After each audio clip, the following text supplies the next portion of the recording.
and welcome back to my channel. I am Hawkinsimmer, and today we're doing another speed build. I'm building in one of my favorite worlds to look at, Strangerville, of course. I haven't built here in a really long time, and for whatever reason, every time I do build here, I want to build an orange house, which is silly because the whole world is orange, but I do it every time. But this is just a really simple little 2-bedroom, 1.5 bathroom homes. Looking back, I probably should have tried to make it a starter home. I didn't do that. I can't remember how much it cost, but I'm sure it wasn't a starter home. But it is like a limited pack kind of a build, and I don't do those very often. So if you have Strangerville, great. The only other packs used are Get Together and City Living. So 3 packs, not bad, right? I usually kind of go all out and use every pack I have, but I've tried to be a little bit more conscious of that. I have been thinking lately about doing some kind of a packs I can't live without review, because there are some items that I use in almost every build. Namely, I almost always use the columns from Get Together, and then if I do a house with a garage, which I tend to 50% of the time do, I use City Living. Those are the only packs with those 2 things, and I end up using them. And it's so unfortunate that the Get Together, those are the only plain columns. It's really unfortunate that we don't have something like that in the base game. But it's fine. I'm fine. And then, of course, I used a lot of Strangerville. I love Strangerville. I think it's so underrated. And I'm just talking about casts and build buy. I really like the cast, too. I know it's probably not for everyone, but I really like it.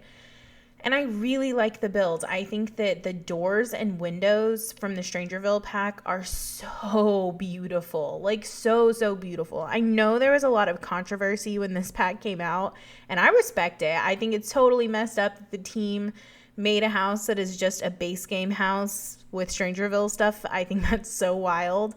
I feel like that's kind of about the time that I really started watching more Sims content on the internet. I don't remember why. Maybe it just feels that way because I feel like that's when Lil Simsy really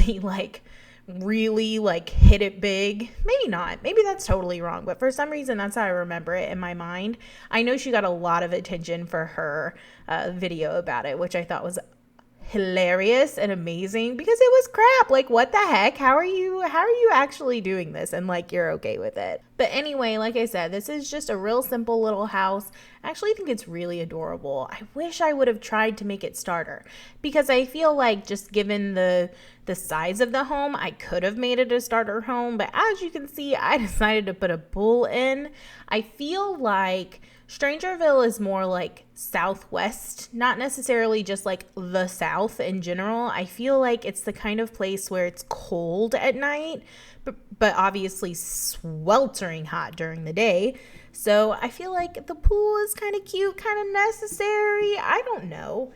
I've never had an in-ground pool. We used to have, growing up, we had it wasn't a blow-up pool, but the ring around the top of it was blow-up. Y'all know what I'm talking about? I feel like every lower middle class, upper working class had that pool at some point in their time.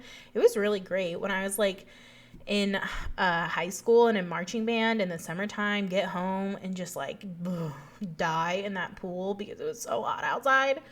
Those were the days. They weren't. I hated growing up. I hated that time of my life, but hindsight, you can look at stuff through rose-colored glasses and time heals all and all that crap. But anyway, the exterior was really simple, just simple little landscaping, nothing too wild, and then moved right along into the inside of this build. So I just did a really small kind of galley kitchen, and then I wanted to do laundry. That was my mind is focusing on doing all the packs, and then I was like, wait. You're keeping it pack limited. You're only using these 3 packs. So I didn't put in laundry. But if you have laundry day right downstairs between the half bathroom and where the door to the garage is, that's where I would put like a stacked washer and dryer. That at least was my initial plan, but then I was like, no, we're keeping it to these 3 packs. We're keeping it to 3 packs. I don't know. I'm not super concerned about it because I obviously have most of the packs. Here's the thing. I'm 27. I bought everything in a bundle and I bought it like over the course of all of the time. So I tend to, in the past couple years, I've splurged a little bit more, but I tend to only buy these games when they are on sale and when I can bundle them. I actually thought about buying another stuff pack the other day and then didn't because I have all the expansion packs. I was like, I'm not doing it. If I can't bundle it, I really don't want to do it. So I actually have all the expansion packs. The only game pack I don't have is Star Wars.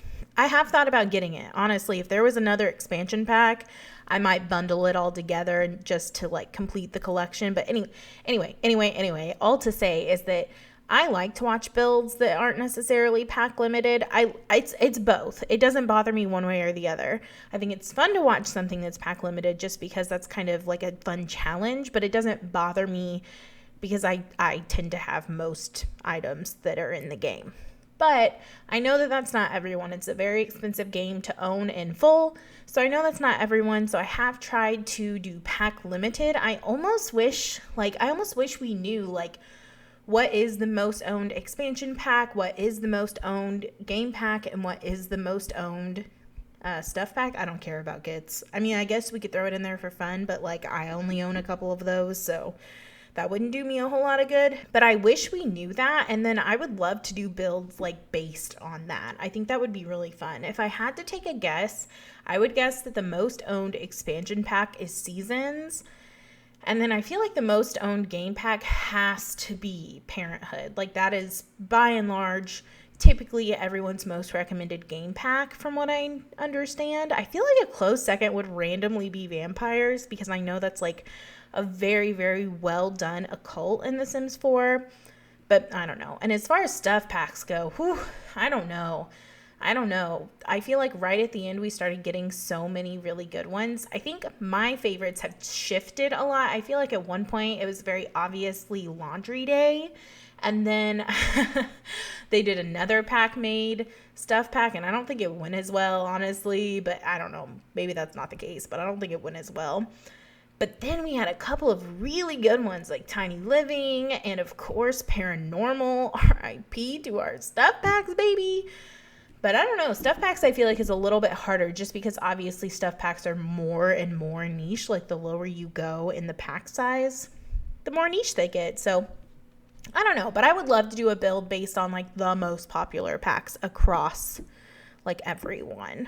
Sorry, that was like a huge tangent. Anyway, we are doing the inside of this build. It's sort of an open living situation. The kitchen is a little, I love doing kitchens like this. This is a little 3x3 kind of a galley kitchen. You really can get everything you need in a kitchen like this, and it doesn't feel super small in my opinion.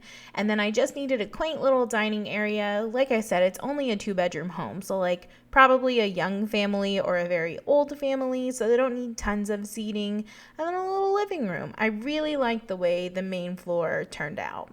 And then we go upstairs and there is a main bedroom for a set of parents perhaps, and then a smaller kids bedroom. And the main bedroom, hey, I didn't just do my neutrals. I threw some blue in there, and you know, that's a lot for me. I usually go for black and white and cream, and that's about it. But we threw some blue.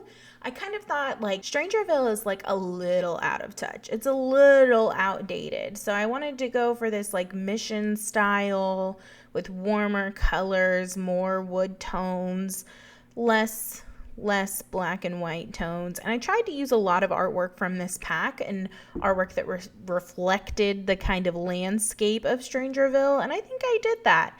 I kind of feel like some young person came in and took this lot and like flipped this house, and that's how we got this home. So it's updated, but it still is very Strangerville.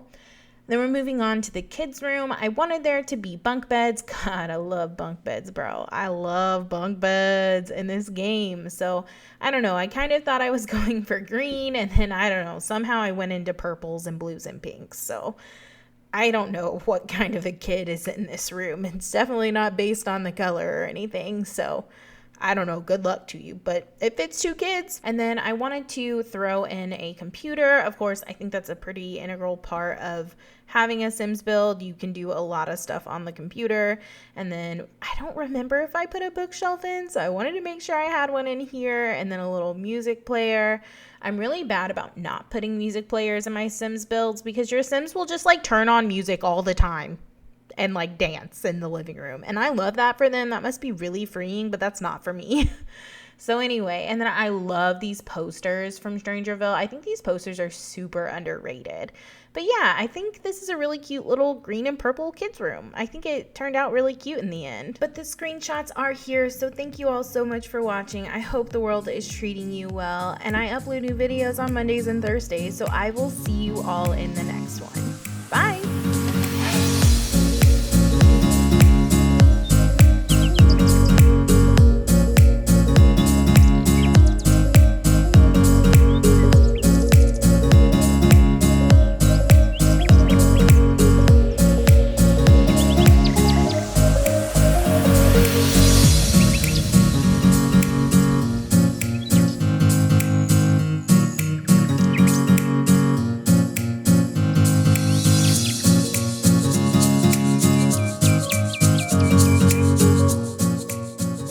Meowing at my cat every time I stop recording.